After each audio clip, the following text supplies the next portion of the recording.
Olá, amigos e amigas, bem-vindos e bem-vindas ao meu canal Por um Novo Amanhã. Eu sou o Luiz Horato e hoje, mais uma vez, aí pela 10ª ou 20ª vez, eu vou tentar explicar por que eu não aceito candidatos que não tenham curso superior.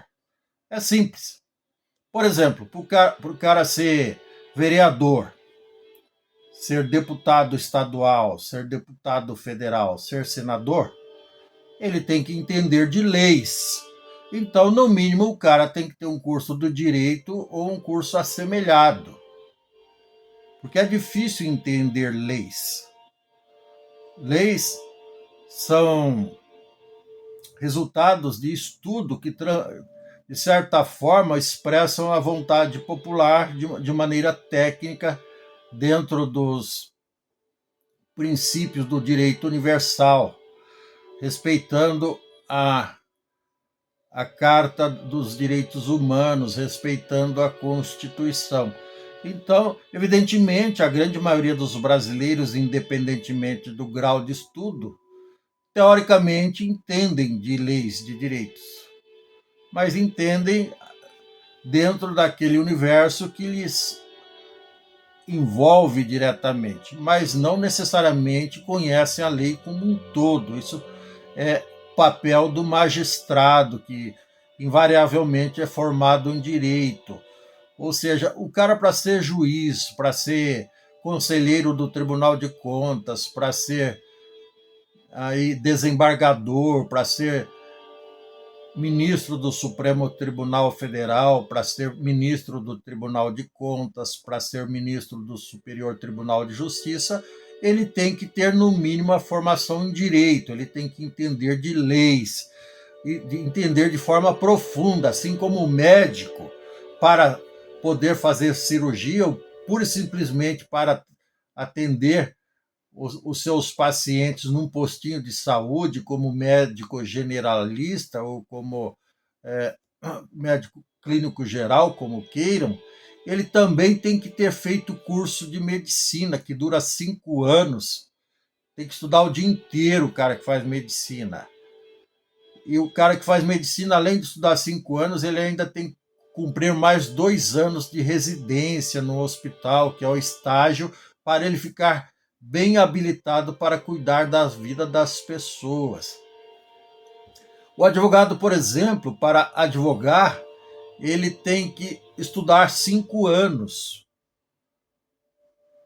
para estar apto a receber, e depois disso ainda tem que, depois de concluir o curso superior, ainda tem que fazer a prova da OAB. Se não passar na prova da OAB, não pode atuar como advogado, assim como o médico, se não passar na prova do Conselho Regional Federal de Medicina, também não é habilitado a atuar como médico. E se o fizer, estará cometendo crime, que é o exercício ilegal da profissão, e vai preso, vai para a cadeia, enfim, às vezes tem até o diploma cassado, se isso se formou. Agora, eu não entendo como existem pessoas que acham a coisa mais normal do mundo um cara que só fez o ensino médio incompleto, ou fez o ensino fundamental incompleto, ou só fez a 4ª série, ou igual o Tiririca, não sabe nem ler nem escrever. Não entendo como alguém pode achar que um indivíduo desse pode ser deputado federal ou estadual. Eu não tenho nada contra essas pessoas, não tenho nada contra o Lula, nem contra o Bolsonaro, do ponto de vista que eles, pura e simplesmente, não estão qualificados, não estão habilitados, assim como o Tiririca e dezenas, centenas, talvez milhares ao longo da história política brasileira, da história republicana, desde a proclamação da República, lá em 1889. Não tem lógica pessoas que não têm formação superior se candidatarem. A partir do momento que eles fazem isso, é como se eles também, teoricamente, podiam achar certo praticar o exercício ilegal da medicina, da odontologia, da psicologia, sem qualquer preparo, sem formação superior, sem formação acadêmica, sem especialização. Em todos esses outros casos, configura crime, exercício ilegal da profissão, e os caras vão presos, vão responder processo. E porque para administrar um país, para administrar um estado na condição de governador, ou uma cidade, um município na condição de prefeito, o cara não precisa ter estudo? Claro que precisa, senão ele não tem nada para oferecer do ponto de vista técnico, do ponto de vista de informação legal. Ele não vai saber lidar com pessoas, muitas vezes não vai saber se cercar de bons assessores. Tivemos o caso aí do Bolsonaro, que a maioria dos seus assessores diretos eram pessoas despreparadas. Ele procurou por afinidade, pura e simplesmente. Não eram pessoas que atuavam na área. 2 casos que ele contratou, casos assim mais expoentes, que ele contratou pessoas que atuavam na área, que foi o médico Mandetta, à frente do Ministério da Saúde em plena pandemia, que aliás fez um excelente trabalho, e também o caso do Sérgio Moro, que inadvertidamente se jogou no colo do capeta, como eu já disse antes, e foi atuar naquele governo, e evidentemente não tinha como dar certo, como de fato não deu. Mesmo assim, ele ainda está alinhado com o Flávio Bolsonaro por afinidade ou por ingenuidade. Não sabemos ainda qual é a verdadeira motivação do sujeito. Mas, enfim, eu já deixei claro que eu não voto nele por conta disso e outras lambanças e atrapalhadas que ele fez, da mesma forma que eu jamais votaria nos caras dos extremos aí, seja da esquerda ou da direita. Até porque, como dizia São Tomás de Aquino, a virtude reside no meio termo. Então, quando se trata de extremos, aí a coisa é bem diferente. Eu não acredito em radicalismo, eu acredito em bom senso, acredito em formação científica, acredito em preparo. Por exemplo, o trabalhador, para ocupar, ou melhor, para pura e simplesmente se apresentar como candidato a uma determinada vaga, por exemplo, se ele quer ser operador de máquinas, que é um trabalho de nível médio, de nível técnico, ele vai ter que ter, evidentemente, uma CNH, uma carteira de habilitação, ele vai ter que ter alguns cursos específicos de segurança do trabalho para poder sequer ser atendido, ser entrevistado, evidentemente disputando a vaga com outros candidatos. Aí o que tiver mais experiência, o que for mais convincente, vai ficar com a vaga. Então, se no nível técnico, na iniciativa privada, ou mesmo dentro do serviço público, por mais simples que seja o cargo ou a função que o indivíduo está buscando como meio de sustento para trabalhar, ele precisa de qualificação, por que raios nós temos que botar gente desqualificada na presidência da República, ou na prefeitura como prefeito, ou no Palácio do Governo como governador, ou nas assembleias legislativas, ou no Congresso Nacional, ou no Senado Federal, gente que não estudou, não tem necessidade disso. Aí alguém pode argumentar, como alguém comentou ali num vídeo meu sobre esse assunto, abordado de forma diferente, dirigido para o atual ocupante da cadeira da presidência. O cara falou, mas na revista Forbes tem mais de 15 lá indivíduos que são bilionários e não têm curso superior. Sorte deles, mas a grande maioria nós sabemos que é porque receberam herança. Então, os caras receberam de mão beijada.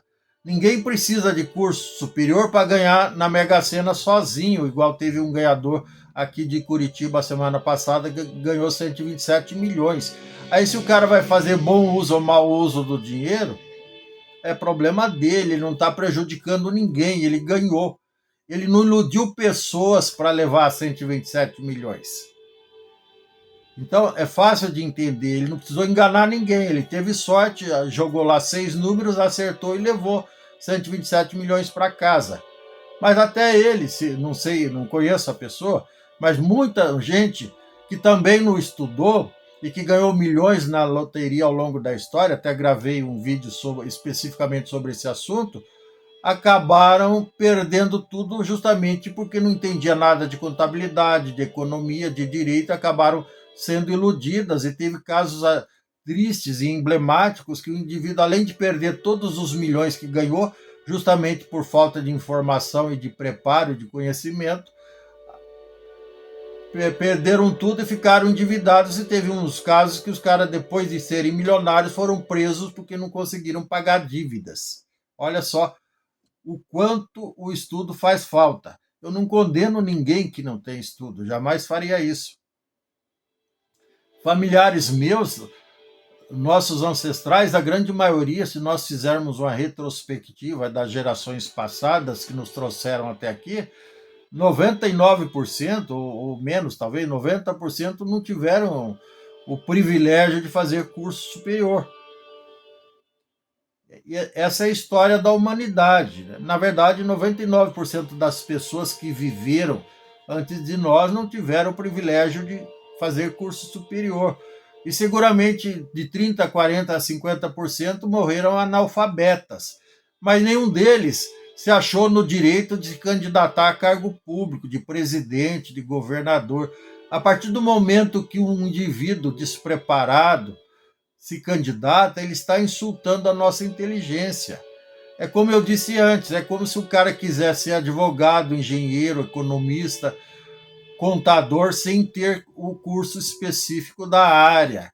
E todos esses cursos são ciência, e ciência precisa ser estudada, ciência precisa ser exercitada para preparar o indivíduo para o exercício legal da profissão.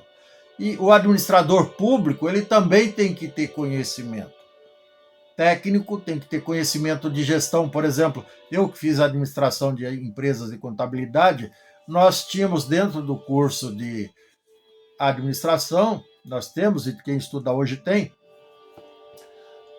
as matérias, as disciplinas de administração de materiais, administração financeira, administração de pessoas, de recursos humanos, enfim. O universo é vasto e a pessoa tem que conhecer isso profunda e detalhadamente para não fazer besteira. A partir do momento que o cara não tem um conhecimento profundo, evidentemente não vai entregar um bom trabalho. E é isso que os nossos representantes têm feito aí nos últimos anos. Por exemplo, hoje eu estava vendo o crescimento industrial do Brasil. Nos últimos 12 meses, cresceu 0,4%, 0,6% em 12 meses, no ano inteiro. Enquanto que na China cresce 7,5%, 8%, 10% ao mês. Vejam só. Ou ao ano que seja, mas é um crescimento infinitamente maior do que o nosso. Agora a gente vai ficar continuar escolhendo mal nossos representantes e vendo a China crescer. Eu já gravei um vídeo há poucos dias atrás sobre o perfil dos mandatários, dos presidentes da China. Só gente estudada, no mínimo um curso superior, gente realmente preparada. E é por isso que a China cresce e o brasileiro padece. Aí o brasileiro, ao invés de votar com a razão, volta com a emoção, simpatiza com o discurso, com as mentiras do cara da direita, o cara da esquerda, se identifica, acredita pia e cegamente nesses indivíduos e acaba escolhendo mal nossos representantes e padecendo junto com todos nós, pior, né? Não é só ele que vai sofrer, o Brasil inteiro sofre por escolhas equivocadas, escolhas feitas pelo coração e não pela razão. Aí é muito triste. Escolher o companheiro ou a companheira só pelo coração já é muito arriscado. Imagine escolher um representante, um político, um deputado, um senador, um vereador, um presidente. Não tem como dar certo, e realmente não dá, já está provado aí. A história recente dos últimos 30, 40 anos do Brasil já provou que não tem como dar certo isso. A gente só está se prejudicando. E isso é muito triste. O Brasil poderia crescer, sim, 7, 8, 10% ao mês ou ao ano, que Se fosse ao ano já seria maravilhoso, mas não passa de 2, 3%, 1%, porque os nossos representantes são pessoas medíocres, despreparadas, desqualificadas. Então, eu não sei mais o que dizer para explicar isso, justificar isso, mas é a pura realidade. A história fala por mim. Os números do IBGE falam por mim. A situação financeira, o valor do poder aquisitivo do Brasil fala por mim, os números da violência falam por mim, os números do crescimento econômico pífio, do PIB, que é o do Produto Interno Bruto, que é a soma de todas as riquezas produzidas no país, de bens e serviços, falam por mim. São todos números medíocres de crescimento do PIB, números medíocres de qualidade de atendimento do serviço público, enfim, reina a mediocridade porque nós elegemos medíocres para nos representar. Se a gente voltar a eleger gente boa, gente realmente qualificada, o Brasil vai crescer numa velocidade bem maior e vai ser bom para todos. Tá bom? É isso. Se você gostou, dê um like, dê um joinha, inscreva-se no meu canal, não custa nada. Ative o sininho para receber novos vídeos em tempo real. Gratidão, sorte, sucesso, um abraço e tchau. Até mais.